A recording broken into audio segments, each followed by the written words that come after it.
பார்க்குற எல்லாருக்கும் வணக்கம் நண்பா. இது உங்கள் ரெஸ்லிங் கிங் தமிழ். நான் உங்கள் ரகுமான். இன்றைக்கி லைவ் ஷோவில் WWE என்ன நடத்துனாங்க அப்படிங்கிறத பற்றி தமிழில் பார்க்கலாம்.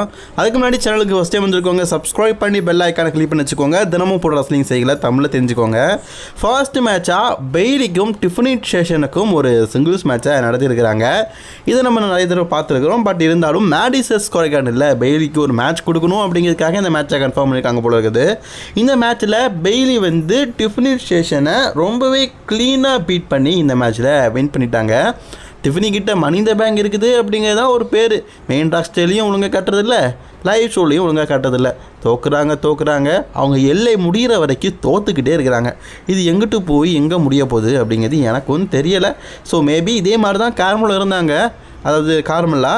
அதுக்கப்புறமா சாம்பியன் ஆனதுக்கப்புறம் கொஞ்சம் ஹைப் கிடச்சிது. அதே ஹைப் இவங்களுக்கு வருதா அப்படிங்கிறத வெயிட் பண்ணி பார்ப்போம். ஸோ இந்த மேட்சோடைய வெற்றியாளர் பெய்லி. ஸோ அதுக்கப்புறமா ஸ்பெஷல் ப்ரொமோவாக நம்ம சோலோ சிக்காவை பேசுகிறாரு. ஆக்சுவலி அமெரிக்காவை பொறுத்த வரைக்கும் நேற்றுக்கு தான் கிறிஸ்மஸ் முடிஞ்சிருக்குது. இன்றைக்கி வந்து அவங்க வந்து நார்மலாக இருக்கிறாங்க. சோலோ சிக்காவா கிறிஸ்மஸ் கிஃப்ட்டுக்கு நிறைய விஷயங்கள் கிடச்சிது. ஆனால் என் கிறிஸ்மஸ் கிஃப்ட் வந்து நியூ இயருக்கு அப்புறம் தான் கிடைக்க போகுது. அது ட்ரைபல் சீஃபோடைய ஊலஃபாலா மாலை அப்படின்னு சொல்லிட்டு சோலோ சிக்காவை பார்த்தீங்கன்னா பேசிகிட்டு இருக்காரு. அண்ட் ரோமன் ரெயின்ஸ் கூட மோதிர மேட்ச்சு நான் ரொம்பவே எக்ஸைட்மெண்ட்டாக இருக்கிறேன். ரோமன் ரெயின்ஸை தூக்கி போட்டு மிதிக்கிறதுக்கும் நான் ஆவலோட இருக்கேன்.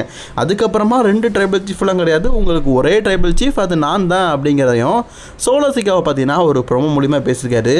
கைஸ், இன்றைக்கி லைவ் ஷோவில் சோலோ சிக்காவாக ப்ரோமோ பேசும்போது பேக்கில் நம்ம ஜாக்கை ஃபட்டோ பாருங்களேன், மனுஷன் கொலையாக நடிக்கிறாருங்க. ஒரு எப்படி சொல்ல, ஒரு ஃபேமிலி மெம்பர் தான் இருந்தாலும் ஒரு கொத்தடிமை மாதிரி நடிக்கிறாரு. And WWE tag team championship வந்து ஃபேட்டல் 4-வே மேட்சாக நடந்திருக்குது. ஸோ இதில் A டவுன் அண்டர் நம்ம ஆஸ்டின் தேரி மற்றும் Grayson Waller, DIY team and street profits, கடைசியாக இப்போ WWE டாக் டீம் சாம்பியன்ஷிப்பை இறந்த மோட்டா சிட்டி மிஷின் கன், இவங்களுக்குள்ள ஃபேட்டல் 4-வே டாக் டீம் மேட்ச்சு. அதுலேயும் நம்ம ஸ்ட்ரீட் ஆஃபீஸை பாருங்களேன், சாண்டா கிளாஸ் ஆகிட்டே வந்துருக்குறாங்களாமா. இந்த மேட்சை பொறுத்த வரைக்கும் நல்லா தான் கொண்டு போகிறாங்க. இதில் DIY தான் வந்து வின் பண்ணி அகைன் உங்களுடைய WWE டாக் டீம் டைட்டில் வந்து ரீடைன் பண்ணிட்டாங்க. இந்த மாதிரிலாம் மேட்சை மெயின் ராஸ்டரில் ஃபேட்டல் 4-வே ட்ரிபிள் த்ரெட்லாம் கொண்டு போக மாட்டானுங்க, லைவ் ஷோவில் தான் நுட்டுவானுங்க, என்னத்த சொல்ல. அண்ட் ஜிம்மி அண்ட் ஜே ஊசோக்கு இன்றைக்கி ஒரு மேட்ச் கொடுத்துருக்காங்க. அது யார் கூட பார்த்தீங்கன்னா பிளட் லைன் கூட தான். இந்த மேட்சை பொறுத்த வரைக்கும் உண்மையிலேயே நல்லா தான் கொண்டு போனாங்க. பிளட் லைனுடைய ஆதிக்கம் இப்போ கொஞ்சம் அதிகமாக இருக்குது. அது மட்டும் இல்லாமல் பிளட் லைனில் இருக்கிற நம்ம சோலோ சிக்காவை பார்த்தீங்கன்னா ரோமன் ரெயின்ஸ் கூட மோத போகிறாரு. கண்டிப்பாக அவருக்கான ஒரு ஹைப்னஸை கொடுத்தே ஆகணும். அதனால் இந்த மேட்சில் ரொம்பவே க்ளீனாக பார்த்தீங்கன்னா ஜிம்மி ஊசோக்கு தன்னுடைய சம்மோன் ஸ்பைக்கை போட்டு சோலோ சிக்காவா இந்த மேட்ச்சில் வெற்றி பெற்றார். வெற்றி பெற்றதுக்கப்புறமும் பிளட் லைனை அட்டாக் பண்ணதுக்காக தொடர்ந்து முயற்சி பண்ணிகிட்டு இருக்கும்போது அந்த இடத்துல பார்த்தீங்கன்னா நம்ம ஜிம்மி அண்ட் ஜே ஊசோ 2 பேரும் ஒன்று சேர்ந்துட்டாங்க. ஸோ ஃபைனலாக மாற்றினது டாமாட்டாங்க தான். டாமாட்டாங்காவுக்கு அவங்களுடைய சூப்ளஸ் போட்டு அதுக்கப்புறமா ஜே ஊசோ வந்து ஸ்பியரை அந்த டேபிளுக்கு நேராக போட்டு ஒரு கெத்து மொமெண்ட் காட்டிட்டாங்க. அண்ட் போனதுக்கப்புறமா அந்த ரெஃப்ரி சார்லஸ் இருக்கார் தெரியுமா, அவரு கூட சேர்ந்து 3 பேருமே ஈட் சொல்லி கொடுக்குறாங்க. ஈட் எப்படி போடணும், ஈட் ஃபேன்ஸ் மெத்தில் எப்படி காட்டணும் அப்படின்னு சொல்லிட்டு ஜே ஊசோ ஜிம்மி ஊசோக்கும் நம்ம அந்த சார்லஸ் ரெஃப்ரி இருக்கிறார்ல, WWE 25 வருஷத்துக்கு மேலே ஒர்க் பண்ணுறாரு, அவருக்கும் சொல்லி காட்டுறானுங்க. ஸோ அதுக்கப்புறமா என்ன நடக்குதுன்னு கேட்டிங்கன்னா, டிஃபினி நான் ஒரு மேட்ச் இருக்குன்னு சொன்னோம்ல, அதே மாதிரி டிஃபினி கூட இருக்கிற கரண்ட் உமன் சாம்பியனான நயா ஜாக்ஸுக்கும் இன்றைக்கி ஒரு மேட்ச்சு. அது வேறு யாரு கூட இல்லை, நம்ம மிஷின் மியா எம் கூட தான் மேட்ச் நடத்திருக்கிறாங்க. இந்த மேட்சை பற்றி சொல்லணும்னா ஒரு விஷயம் நடந்திருக்குது. இடைப்பட்ட நேரத்திலேயே தன்னுடைய மணி இந்த பேங்க் எடுத்துகிட்டு வந்து கேஷிங் பண்ணி இந்த மேட்ச்சில் வந்து தான் நியூ சாம்பியன் ஆயிடலாம் அப்படின்னு சொல்லிட்டு டிஃபினி வந்து முயற்சி பண்ணியிருக்கிறாங்க. அப்படியே என்ச்சாங்க பாருங்களேன் நம்ம நயா ஜாக்ஸு, நம்ம மணி இந்த பேங்கை கேஷிங் பண்ணுறியா, இல்லை இந்த மணி இந்த பேங்கை உனக்கு இயல்புள்ளாக தான் நான் கொண்டு வந்தேன். எப்போ இந்த மாதிரிலாம் பண்ணும்போது எப்படி காமெடித்தனத்தை பண்ணுறாங்களோ அதே மாதிரி இதே பண்ணுறாங்க. என்ன ஒரே இதை ரிப்பீட்டடாக பண்ணும்போது நமக்கு போர் அடிக்குது, கொஞ்சம் டிஃப்ரெண்ட்டாக பண்ணலாம். ஸோ எப்போவுமே பார்த்தீங்கன்னா நயா ஜாக்ஸை பார்த்தோன்னா மணி இந்த பேங்கை கீழே போட்டு உனக்கு தான் ஹெல்ப் பண்ண வந்தேன் அப்படிங்கிற மாதிரி சொன்னது இதாக இருக்குது. அண்ட் இந்த காய்ஸில் நயா ஜாக்ஸ் தான் பார்த்தீங்கன்னா அவங்களோட உமன் சாம்பியன்ஷிப்பை அகைன் ரீட்டைன் பண்ணிட்டாங்க. அதுக்கப்புறமா செத் ஃப்ரீக்கிங் ராலன்ஸ் இருக்கார்ல, அவருக்கும் ஒரு மேட்ச் கொடுத்துருக்காங்க. செத் ஃப்ரீக்கிங் ராலன்ஸ் பார்த்தீங்கன்னா டாமினிக் மிஸ்டீரியோ கூட தான் ஒரு சிங்கிள்ஸ் மேட்சில் இருக்காரு. இந்த மேட்ச்சில் செத் ஃப்ரீக்கிங் ராலன்ஸ் வந்து டாமினிக் மிஸ்டீரியோவை க்ளீனாக பீட் பண்ணி இந்த மேட்ச்சில் வின் பண்ணிட்டாரு. உங்களுக்கு ஒரு விஷயம் தெரியுமா, இது வரைக்கும் டாமினிக் மிஸ்டீரியோ செத் ரோலன்ஸ் கூட தான் அதிக மேட்ச் விளையாடிருக்காரு. அண்ட் டாமினிக் மிஸ்டீரியோடைய ஃபஸ்ட்டு மேட்ச்சே நம்ம செத் ரோலன்ஸ் கூட தான், இப்போ லாஸ்ட் மேட்ச்சும் செத் ரோலன்ஸ் கூட தான்.